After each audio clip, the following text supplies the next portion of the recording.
How to prestige in Warzone. First of all, get your controller, whether that's on PlayStation or Xbox, then click the menu button. On the menu section here, scroll to the right until you see progression, click in there, then in the progression menu, click on to prestige in the middle. Once you're in the prestige menu, you should be on prestige 1 for most of you, so you'll want to just simply press and hold the Y button on Xbox or the triangle button on PlayStation, and that will bring you through to this menu here. After 3 seconds, you'll be able to click on continue.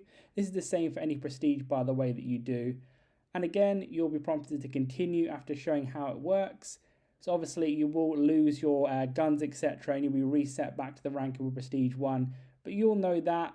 And then finally, you'll be able to press and hold A on Xbox or X on PlayStation for around about 5 seconds. Then it will take you through to be able to prestige here. You'll see prestige 1 pop up. It'll be the same process for any other prestige as well. You'll see an achievement or trophy at the bottom, and that's when you know you're done. Leave a like on the video if it helped and subscribe for more helpful videos.